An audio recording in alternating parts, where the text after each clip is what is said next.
Hi, I'm Jeff, and I want to talk about IBJJF rules. I've been refereeing for 13 years now, and yeah.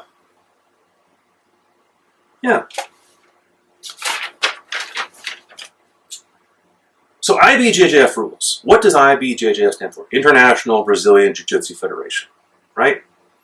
What does Jiu Jitsu stand for? Jiu Jitsu means, kind of in Japanese, the gentle art.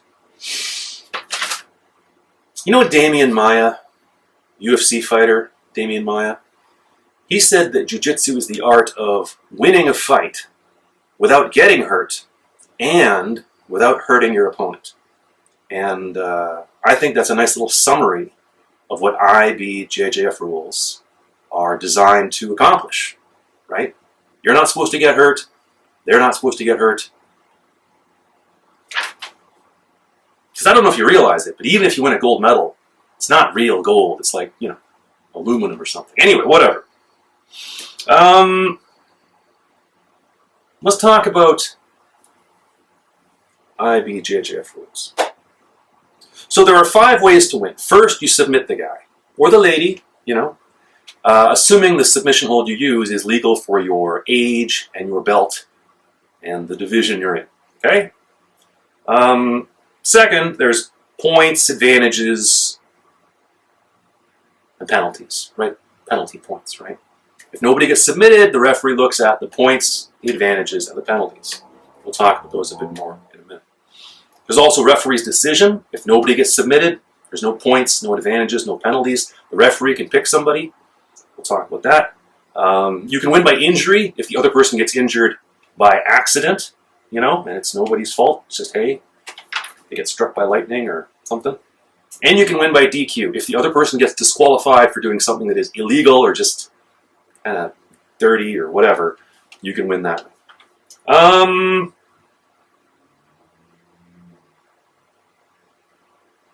Yeah. Here, let's talk about, the first thing let's talk about is submissions. You should look at the IBJJF rules online and see which submissions are legal for your age and your belt and your division. This is the #1 problem. People do things that are not allowed in their division and they get in trouble. Maybe they get disqualified, or if the referee is feeling kind, they just penalize you or give you a verbal warning. It's supposed to be immediate DQ. If a kid does a heel hook, you know, boom, you're gone. But anyway, let's talk about it. So kids who are 4 to 12, no leg locks for kids who are 4 to 12. No chokes with a spinal lock. So you can choke the guy, but you can't, you know, twist his head. Because kids don't, you know, want to get neck injuries. No Ezekiel, where you like reach into your own sleeve and can't do that one. No guillotine, because, you know, it's bending somebody's head or their neck. No head and arm chokes, which is like darce and anaconda. That puts pressure on the neck. No omoplata. Anyway, I don't know why no omoplata, but for kids, no omoplata. And you can triangle choke the person, but you can't pull the head. And no banana splits for those people who are, you know, 4 or 5 years old and specialize in doing the crotch ripper. Can't do that. For kids 13 to 15, it's exactly the same, but you can do banana splits, also known as the crotch ripper. Although I've never seen anybody get tapped with, you know, banana splits in a tournament. Have you? I do it in training sometimes, but, you know. Kids who are 16 and 17 years old, now you can do chokes with spinal lock. When you choke them, their head can get bent a little bit, right? You can now, straight foot lock is okay, you know? Straight foot lock. Ezekiel is okay, guillotine is okay, omoplata is okay, triangle, pulling on the head, you know, is okay. Arm triangle, you know, anaconda, darce, that's okay. That's for kids. White belts, adults, are the same as the kids who are 16 and 17, right? Straight footlocks are okay. You know, chokes with spine lock, Ezekiel, guillotine, triangle pulling the head, arm triangle, that's all fine. Bear in mind, though, that kids in white belts, one other thing, no jumping. No jumping guard, no jumping triangles, no flying arm bars, because, you know, if you screw it up, and chances are you will, you'll come bombing down on your head, and then it's just a regrettable situation. And for white belt adults, the only footlock that's allowed is a straight ankle lock. No knee bars, no toe holds, calf slicers, you know. And of course, no heel hooks. That's only allowed in IBJJF rules for browns and blacks. No gi, right? Let's talk about blue belt adults. Now blue belts can do wrist locks, right? This one, this one, this one. Although I've never seen that one actually work in tournament.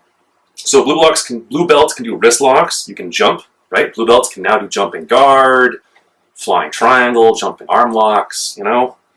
Oh yeah, let's talk about single legs.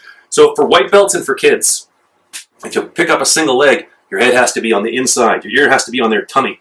You know what I mean? That way when you take them down, you land on their pillowy tummy. Your head, when you do a single leg, your head can't be on the outside, because if you single leg them with your head on the outside, maybe you put your head right down into the mat and you hurt yourself, you know, so they don't want that. For blue belts, you can shoot with your head, you can do a single with your head on the outside, but the person to whom you are doing it is not allowed to drive your head into the mat. They can do sumagashi and put you over, no problem, but they can't pound your head into the mat. That's called spiking, which is different than slamming. We'll talk about that in a minute. And again, for blue belts, the only footlock you're allowed to do is straight footlock. That's it. You can't, and for purple as well, by the way, you can't do knee bars and toe holds until you're brown. And heel hooks are only for brown and black no-gi, right? As I've said, and we'll say again. Brown and black, advanced gi, right? You can do toe holds and knee bars, calf slicers, bicep slicers. And where can you do heel hooks? Brown and black no-gi. Yeah, and bear in mind, for kids, if you're in the beginner, the intermediate, or the advanced, what submissions you're allowed to do, it's the same. It doesn't change. For adults, white and blue and, you know, purple, brown, black, it changes a little bit. For kids, it's the same. The only reason they have different skill levels for kids is it wouldn't be fair to have an advanced kid fight a white belt kid. You know what I mean? But, yeah. Questions on that? Okay. Let's talk about points. Takedowns are 2 points. Takedowns start standing and they end with your opponent either on his back, on his bum, or on his knees. Right? Like all fours, I mean. You know what I mean? It starts with you and him both standing, and it ends with him on his back, on all fours, or like kind of like sitting, you know? And it has to happen on the mat, and you have to keep the guy down for 3 seconds. If he goes off the mat, or if you don't hold him for 3 seconds down, if he gets up again quickly, that's not 2 points. That's just an advantage. Kane Basami is illegal. The flying scissors takedown. I want to say the Bruce Lee takedown, but I'm not sure if Bruce Lee ever actually did that. The flying scissors, you know, you see, nope, can't do that under IBJJF rules. No spiking them, which means you can't put them down on their head. You can't turn them over and drop them on their dome. And no spiking yourself. Okay? You can't put yourself down, you know, on your head. Right? That's more for white belts, though. Notice I'm not saying no slamming, because slamming is not a takedown. A slam is not a takedown. A slam is not a sweep. A slam is when somebody is already on the mat, like say in their guard, and you pick them up and you slam them, like Rampage versus Ricardo Arona back in Pride back in the day. That's a slam. Let's talk about sweeps. Sweeps happen from the guard. Any kind of guard. Open guard, closed guard, half guard, butterfly guard, X guard, inverted De La Hiva guard, it doesn't matter. If it's a kind of guard and you go from bottom to top, 2 points. And bear in mind, it has to be from your guard. If the person's side control on you and you haul them over, that's a reversal, right? That's not a sweep. If someone's mounted on you and you bridge and roll them over, is that a sweep? No. No. That's a reversal or an escape or whatever. That's not worth any points under IBJJF rules. Passing guard is 3 points. If someone has you in any kind of guard, open guard, closed guard, whatever, and you get around that, and you get to side control, knee on belly, or mount, or north-south, right? That's worth 3 points. Bear in mind, if you go around their guard and they turtle, they get onto their hands and knees, right? That's not a guard pass.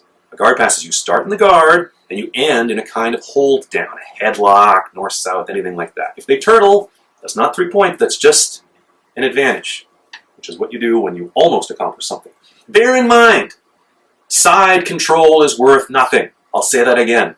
Side control, 0 points. Okay? If you pass someone's guard to side control, how many points do you get? 3. For side control? No. 4. Passing. What if you pass someone's guard to the mount, and you get on top of them and you sit in their tummy? How many do you get? The mount is 4, passing is 3, so you get 7. Knee on belly is worth 2 points, right? And to get that, you put your knee on their belly and your other foot is on the mat, keeping your balance. Let's say you pass their guard to knee on belly. How many do you get? 3 for passing, 2 for knee on belly, right? So that's 5. Here's a good one. How many points do you get for taking their back? 4 points. But if you are in someone's guard, you escape, they turtle, they get on all fours, and then you jump up onto their back and put your hooks in, do you get points for passing? No. You get 4 points for taking the back, but you did not end with their back being held down on the mat. So that's not worth 3 points. Okay? So a back take is not a guard pass. And again, you have to hold the position for 3 seconds. It has to happen on the mat. So if you're in their guard, and as you're passing, they like hip escape away and go off the mat, or you're passing and you get knee on belly or side control or mount or whatever, but then they get back to their guard in less than 3 seconds, right? What do you get? Advantage. Maybe you get 2 advantages, 1 for almost passing and 1 for almost mounting, right? Bear in mind, if it was side control, you would get just the 1 advantage for almost passing. Yeah. So we've talked about points. If at the end of the match, if the points are equal, the referee then looks at the advantages, right? Which is what you get for almost doing something, right? You throw the guy down, but he gets up in, less than 3 seconds. Advantage, right? You sweep the guy, but then he comes back up, or he goes off the mat. Advantage, right? So if the points are equal, the referee looks at advantages, right? If the advantages are equal, then the referee looks at penalties. And if it's all the same, if it's the same amount of points, advantages, and penalties, then it's a referee's decision, and the referee picks somebody, and the other team gets super angry. But, that's just, hey, that's life. Let's talk about penalties. The first penalty is just this, a penalty, right? The second one is you get a penalty, and the other guy gets an advantage. The third one, penalty, the other guy gets 2. The fourth one, penalty, the other guy goes home. For kids, there's 2 more penalty 2 points. So they get a total of 6 points of penalties or whatever. But I've never had to DQ a kid for that. It's usually because a kid doesn't know that footlocks aren't allowed for him, and then his dad gets super angry later. Let's talk about penalties. Number 1, stalling. This is when you can be advancing, but you're not. Okay? If you're in somebody's guard and they're attacking you like a wild animal, yeah, you got to defend all that stuff. That's not stalling. But what if you're in their guard, you're just holding their arms down, and you're like, your ear is on their chest, and you're listening to their heartbeat. You're not trying to pass. You're preventing him from even attacking. That's stalling. Stalling happens a lot when you're in someone's guard and usually up on points, or side control. That's where stalling can happen a lot. Stalling does not happen from the mount or the back, because you're at the top of the mountain. What are you supposed to do? You can't. This is as good as it gets. So when you're mounted on somebody, or if you have somebody's back, the referee cannot and should not penalize you for stalling, right? Sitting without a grip. Before you pull guard, you need to hold on to the guy, right? You can't just sit down, right? Or if you flee the mat, to avoid someone scoring upon you. If someone's passing your guard, you don't want that to happen, you can shrimp away, fine. If you go off the mat, so be it, right? But if somebody's about to score on you and you purposely go off the mat, specifically like a straight line or whatever to avoid them scoring on you, you can't do that. You're going to get penalized for that. Standing to avoid guard. Like in the UFC, if someone's sitting down, you can back up and then like tell them to get up. You can't do that in Jiu Jitsu, right? If someone pulls guard on you, legit, they grab, they sit, you have to pass their guard. You can't just back up and look at the referee and say they got to get up. Because it's a grappling match. Pass their guard. So standing to avoid guard or avoid grappling, you're going to get penalized. You can't hold inside your sleeve, right? You can't hold inside their sleeve, right? If you put your fingers in the sleeve, if you're putting your fingers in the sleeve of your opponent, or if you put your fingers inside his pant, you can't do that because that's too effective, I guess. You can Ezekiel the guy, grab inside your own sleeve, but you can't grab inside his sleeve. Same thing with putting your foot in their belt. There's some mount escapes they sometimes show where the guy's mounted on you and you open his belt and put your foot in there to get him off, or you can't put your foot in here, it can't be that. You can't talk to the referee. So if you think you should be getting points, you can't go to the referee, "Where's my points, man?" Don't do that. In no-gi, you're not supposed to hold on to the shorts or the rash guard of your opponent. You can't touch your opponent's face or put your hand over his mouth, the BJ Penn smothering thing, you can't do that. If your belt falls off, you have 20 seconds to fix it. If it takes more time than that, you get penalized. No jumping, like I said before, for kids in white belts, because I've seen some pretty nasty injuries, people doing, stuff they've seen on TV. And then no celebrating before. If you win, you can't be dancing around the mat or shouting obscenities at anybody. Just try and be a bit graceful there, right? So those are the penalties, right? Let's talk about things that'll get you disqualified. So this is not just penalties, this is DQ. So slamming, like I said, slamming is when your opponent is already on the mat and you pick them up and you hit them against the earth and you are seeking to injure them with impact, right? It's not a throw, right? Because judo throws involve velocity. It's not a sweep, right? Because sometimes you sweep a guy, he goes over, you balloon sweep him, elevator sweep him, right? Sometimes sweeps get kind of big, But a slam is not a throw, and it's not a sweep. Generally, it happens when you're in somebody's guard, maybe they triangle you and you pick them up and boom, like the Rampage, Arona thing. Or if they're turtled, and you Alexander Karelin, you pick them up and blast them back. It's not a throw. They're already down. It's not a sweep. You weren't in your guard. That's a slam, and then bye-bye. Spiking. You can't throw a person onto their head. Not cool. Reaping. What is reaping? Reaping is bending the leg in a way where you attack the knee, right? Where you're making the leg do like this. Okay, and your leg is crossing over and whatnot, right? Also, twisting the leg is it's on there too. You can't do that. But you can't make the person's leg bend inwards, like so, right? For white belts and blue belts, the only thing that's allowed is a straight foot lock. And if as you're doing that, you're bending the leg inwards and breaking their knee, you're not attacking the Achilles, you're attacking the knee, and that's reaping, right?